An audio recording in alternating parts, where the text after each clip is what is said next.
আসসালামু আলাইকুম। আশা করছি আল্লাহর রহমতে আপনারা সবাই অনেক ভালো আছেন। গাইস, আজকে নতুন আরেকটি ঘটনা নিয়ে হাজির হলাম। আশা করি সবাই শেষ অবধি পাশে থাকবেন। তো ঘটনাটি পাঠিয়েছেন মৃদুল ভাই রংপুর থেকে। তো ঘটনাটি তার এক বন্ধুর সাথে ঘটে যায় এবং সেই ঘটনাটি মৃদুল ভাই আমাদের সাথে শেয়ার করেছেন। তো ঘটনাটি আমি আপনাদের সাথে শেয়ার করছি। আশা করি ঘটনাটি আপনাদের অনেক ভালো লাগবে। তো বেশি কথা বলবো না, চলে যাবো আমরা মূল ঘটনায়। আমার বন্ধু রফিক তখন 10ম শ্রেণীতে পড়ে। শীতের এক রাতে সে গ্রাম থেকে পাশের বাজারে যাচ্ছিল। বাড়ি থেকে বাজারের দূরত্ব মাত্র আধা কিলোমিটার। তবে রাস্তা ছিল বেশ নির্জন, দুই পাশে ধানক্ষেত, মাঝখানে সরু মাটির পথ। রফিক বলল, রাত তখন প্রায় 11টা। বাজারের কাছাকাছি গিয়ে দেখলাম রাস্তার মাঝখানে এক বৃদ্ধ লোক বসে আছে, পরনে সাদা লুঙ্গি, গায়ে একটা চাদর। লোকটা নিচের দিকে তাকিয়ে যেন কাঁদছিল। আমি ভাবলাম হয়তো অসুস্থ কিংবা সাহায্যের জন্য বসে আছে। তো সাহস করে কাছাকাছি গিয়ে জিজ্ঞাসা করলাম, কাকা এখানে বসে আছেন কেন? কোনো সমস্যা হয়েছে? লোকটি ধীরে ধীরে মাথা তুলল। তার চেহারাটা এতটাই ভয়ঙ্কর ভৌতিক ছিল যে আমার শরীর কাঁপতে শুরু করলো। লোকটি কোনো উত্তর না দিয়ে শুধু আমার দিকে তাকিয়ে রইল। হঠাৎ সে উঠে দাঁড়ালো, কিন্তু তার পা মাটিতে ছোঁয় না, যেন ভেসে যাচ্ছে। আমি পিছনে সরে এলাম, কিন্তু ভয়ে কোনো কথা বলতে পারছিলাম না। লোকটি তখন ভিন্ন এক কণ্ঠে বলল, তুমি এখানে কেন? এটা আমাদের সময়। রফিক দৌড়ে বাড়ি ফিরে এলে তার মা তাকে লোহা পোড়া দিয়ে ছুরা পরে পানিতে ফু দিয়ে খাওয়ালেন এবং বললেন, রাতের নির্জনে অদ্ভুত কোনো কিছু দেখলে বা শুনলে ছুরা পড়বে, আর এমন জায়গায় অযথা যাওয়া ঠিক নয়। তো এই বলে মৃদুল ভাই তার বন্ধুর সাথে ঘটে যাওয়া ঘটনাটি এইখানে শেষ করেছেন। তো গাইস, আশা করি আপনাদের ঘটনাটি ভালো লেগেছে। তো ভালো লাগলে অবশ্যই আমাদেরকে কমেন্টে জানাবেন। তো চলে যাবো আমরা পরবর্তী ঘটনায়।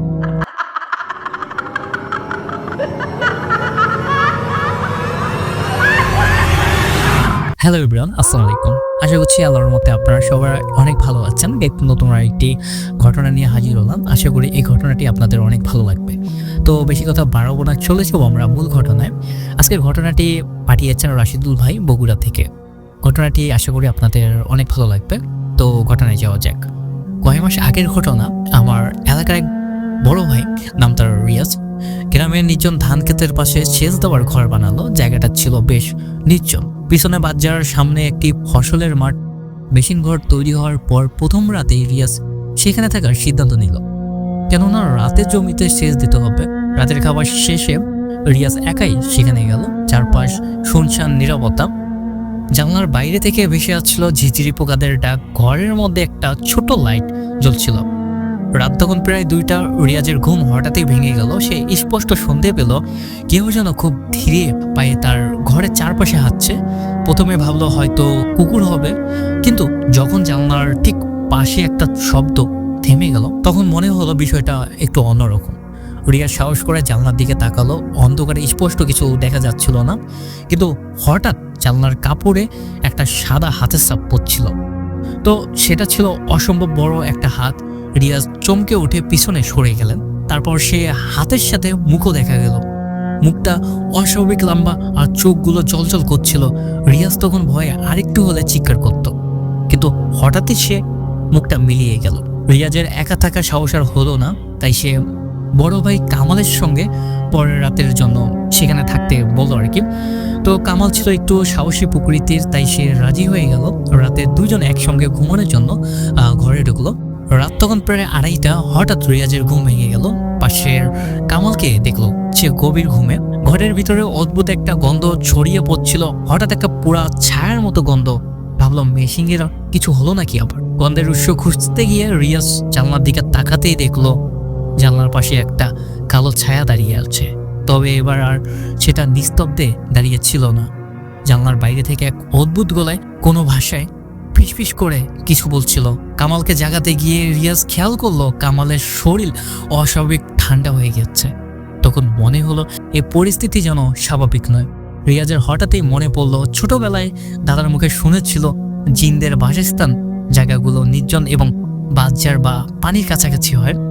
নতুন ঘরটি যে জায়গায় বানানো হয়েছে তা হয়তো তাদের এলাকার কাছেই পড়েছে।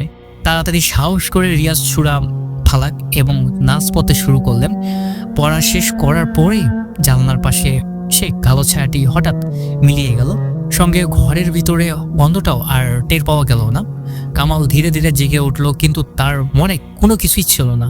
সে বলল, আমার মনে হচ্ছে আমি ঘুমিয়েছিলাম, কিন্তু শরীরটা কেমন জানি একটু ভারী লাগছিল। পরের দিন সকালে পরিবারের সবাইকে ঘটনাটি জানানো হলো। এক প্রবীণ মৌলানাকে ডেকে নিয়ে আসা হলো। তিনি বললেন, এটি জিনদের কাজ, তারা হয়তো জায়গাটিকে নিজেদের মনে করেছিল, তাই নতুন কিছু তৈরি হওয়ার ফলে বিরক্ত হয়েছে। তোমরা 5 ওয়াক্ত নামাজ পড়ো, ঘরে নিয়মিত কোরআন তেলাওয়াত করো, আল্লাহর নামে শয়তান বা জিনদের সব শক্তি ধ্বংস হয়ে যাবে। তো মৌলানা সাহেব ঘরে কিছু দোয়া পড়ে ফু দিয়ে গেলেন এবং পুরো জায়গা পানিতে দোয়া মিশিয়ে ছিটিয়ে দিলেন। সেই দিনের পর থেকে আর কোনো অদ্ভুত ঘটনা ঘটেনি। তবে রিয়াজ ও কামাল এখনও রাত গভীরে একা সেই ঘরে থাকতে ভয় পায়। আমাদের জানা উচিত, আল্লাহর সাহায্য ছাড়া আমরা দুর্বল। সব ভয় এবং বিপদ থেকে বাঁচার একমাত্র উপায় হলো তার উপর আস্থা রাখা এবং নিয়মিত ইবাদত করা। গাইস, আশা করি আপনাদের ঘটনাটি ভালো লেগেছে। যদি ভালো লেগে থাকে তাহলে অবশ্যই কমেন্টে জানাবেন। আর আপনাদের এক একটা কমেন্ট আমাদের কাছে অতি মূল্যবান। আপনাদের মতামতগুলো আমাদের সাথে শেয়ার করবেন। ইনশাআল্লাহ আমরা ভালো কিছু আনার চেষ্টা করব। তো আজকের মতো এই পর্যন্ত বিদায় নিচ্ছি। তো চলে যাচ্ছি পরবর্তী ঘটনায়।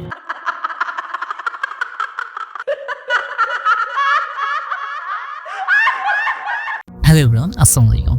আশা করছি আল্লাহর মতে আপনারা সবাই অনেক ভালো আছেন। গেস, নতুন একটি ঘটনা নিয়ে আসলাম। আশা করি এই ঘটনাটি আপনাদের অনেক ভালো লাগবে। আজকের ঘটনাটি পাঠিয়েছেন সাইফুল ভাই, বরিশাল থেকে। তো বেশি কথা বলবো না, চলে যাবো আমরা মূল ঘটনায়। আমি তখন ক্লাস 9-এ পড়ি। সেদিন আমাদের বাড়িতে আমার খালা এবং আরও কিছু আত্মীয় স্বজন এসেছিল। অতিথিদের জায়গা দিতে আমি আর বাবা দাদির ঘরে ঢুকলাম। দাদি মারা যাওয়ার পর থেকে ঘরটি ফাঁকা পড়েছিল। রাত গভীর, হঠাৎ আমার ঘুম ভেঙে গেল। দেখি বাবা উঠে দরজা খুলে বাইরে যাচ্ছেন। আমাদের বাড়ির পিছনে একটি পুকুর আছে আর সামনের দিকে বাথরুম। তাই অবাক হয়ে ভাবলাম, বাবা পিছনের দরজা দিয়ে বাইরে যাচ্ছেন কেন? আমি ধীরে ধীরে উঠে দাঁড়ালাম। দরজার ফাঁক দিয়ে তাকিয়ে দেখি বাবা পুকুরের দিকে হাঁটছেন। অদ্ভুতভাবে মনে হলো তিনি যেন ঘরের মধ্যে আছেন। বাবার পা পুকুরের পানিতে পড়ার ঠিক কিছুক্ষণ আগে আমি জোরে চিৎকার করে ডাক দিলাম, বাবা, ও বাবা। আমার ডাক শুনে বাবার যেন হুঁশ ফিরল। তিনি থেমে গিয়ে ধীরে ধীরে ফিরে এলেন। আমি তখন আতঙ্কে বাবাকে জিজ্ঞাসা করলাম, পিছনে কেন গিয়েছিলেন? বাবা বললেন, তোর মা বাইরে ডাকছিল, আমি ভেবেছিলাম সকাল হয়ে গেছে, তাই বের হয়ে গেলাম। কিন্তু পুকুরের দিকে যাচ্ছিলাম সেটা খেয়াল করিনি। মনে হচ্ছিল সামনে সমান্তরালে জমি দেখেছি। পরের দিন সকালে বিষয়টি পরিবারের সবাইকে জানানো হলো। তখন তারা বললেন, রাতে মায়ের রূপ ধরে কেউ ডাক দিয়েছিল। রাতে অচেনা ডাক কখনোই সাড়া দিবেন না। আমার মনের ভিতরে এই ঘটনাটি আজও জমে আছে এক রহস্যময় স্মৃতি হিসাবে। কে জানে সে রাতে আমাদের সুরক্ষায় আল্লাহর রহমতে হয়তো আমাদেরকে বাঁচিয়েছিল। তো গাইস, ঘটনাটি আপনাদের কেমন লেগেছে অবশ্যই কমেন্টে জানাবেন।